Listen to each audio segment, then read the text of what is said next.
हाँ, तो जैसा कि मैंने आप लोगों से वादा किया था कि मैं आपको नया वीडियो भेजूंगा। आप जितना ज़्यादा मेरे वीडियोस को लाइक करेंगे, शेयर करेंगे और सब्सक्राइब करेंगे तो मैं आपको और वीडियो भेजूंगा। तो आप लोगों ने जैसा मुझे रिस्पांस दिया, उस रिस्पांस के बिहाफ पे मैं आप लोगों को मेरा वीडियो भेजा। महाकाल के भक्तों को मेरा सादर नमस्कार। जय श्री महाकाल, जय माँ ईश्वरी। कहते हैं इस प्रकृति में जो कुछ भी उत्पन्न किया है वो बेवजह नहीं है, बल्कि उसका कहीं न कहीं उपयोग अवश्य है।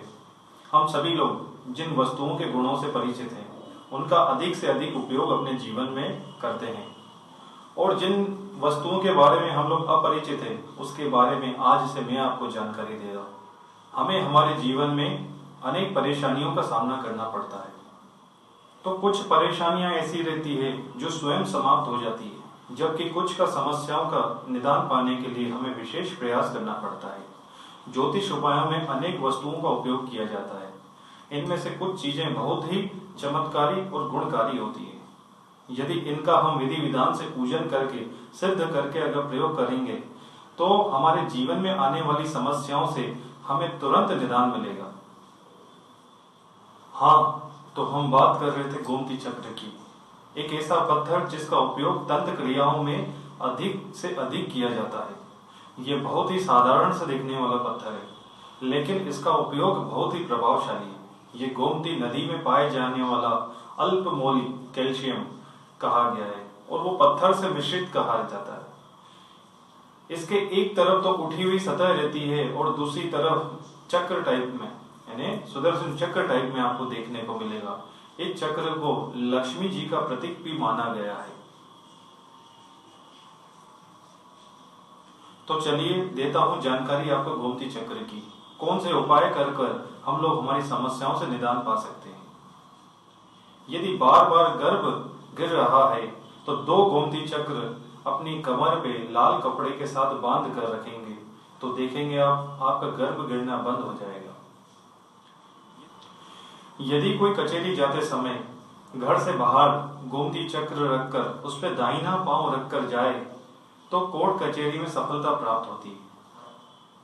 यदि किसी के शत्रु बढ़ जाए तो जितने अक्षर का उस शत्रु का नाम हो उतने गोमती चक्रों पर उस शत्रु का नाम लिखकर अगर हम लोग जमीन में गाड़ दें तो शत्रु सदैव के लिए परास्त हो जाएगा। यदि पत्नी पत्नी में मतभेद रहता हो तो 3 गोमती चक्र लेकर घर के दक्षिण वाली दिशा की तरफ फेंक दें तो आप देखेंगे कि आपका मतभेद समाप्त हो जाएगा।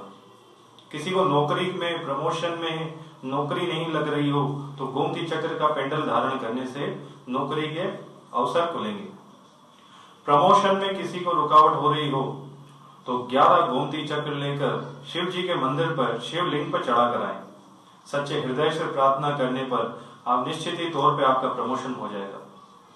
व्यापार वृद्धि के लिए 2 गोमती चक्र लेकर उसमें बांधकर ऊपर चौखट पर टांग दें। ग्राहक जैसे ही उसके नीचे से निकलेंगे निश्चित रूप से आपके व्यापार में उन्नति प्राप्त होगी। यदि गोमती चक्र को लाल सिंदूर की डब्बी में घर में रखें तो सुख, शांति, समृद्धि का वास होता है।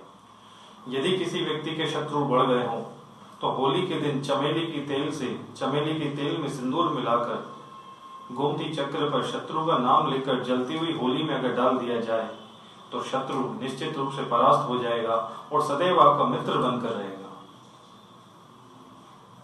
अगर कोई व्यक्ति होली के दिन 7 गोमती चक्र लेकर 1.25 मीटर कपड़े में बांधकर अपने पूरे घर से 7 बार उतारा करके किसी बहते हुए जल में अगर डाल दे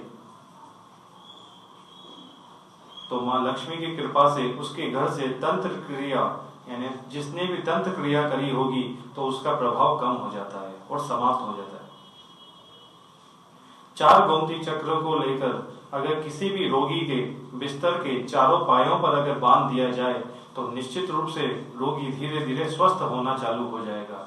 और जैसे ही स्वस्थ हो जाए उन गोमती चक्रों को लेकर किसी पीपल के झाड़ के नीचे गाड़ देना चाहिए। यदि 11 गोमती चक्र पीले वस्त्र में बांधकर हम लोग हमारी तिजोरी में रखेंगे तो मां लक्ष्मी की कृपा से सदैव वो तिजोरी भरी रहेगी। 3 गोमती चक्र जेब में रखकर किसी भी मुकदमे या प्रतियोगिता के लिए जाएं तो निश्चित रूप से वहां पर सफलता प्राप्त होगी। गोमती चक्र को या तो आप पेंडल के रूप में या सिल्वर रिंग में बनाकर अपनी उंगली में धारण कर सकते हैं। और गोमती चक्र अगर आपको प्राप्त करने हो तो हमारी संस्था से आप प्राप्त कर सकते हैं। हमारी संस्था के नीचे दिए गए नंबरों से आप संपर्क करके अपने गोमती चक्र का अपनाकर अभिमंत्रित गोमती चक्र आपको प्राप्त होंगे, जिसके द्वारा आप अपने उपाय करके अपने जीवन में सुख समृद्धि को प्राप्त कर सकते हैं। इस वीडियो को लाइक करिए, शेयर करिए और सब्सक्राइब करिए ताकि मैं और भी वीडियो बनाकर आपके लिए भेज सकूं। धन्यवाद। तो चलिए आज के एपिसोड के लिए बस इतना सा ही। फिर आपसे अगले एपिसोड में मिलूंगा एक नए उपाय के साथ, एक नए विचार के साथ और नए आध्यात्म और तंत्र की खोज के साथ। जय श्री महाकाल, जय माँ ईश्वरी। नमस्कार साधक।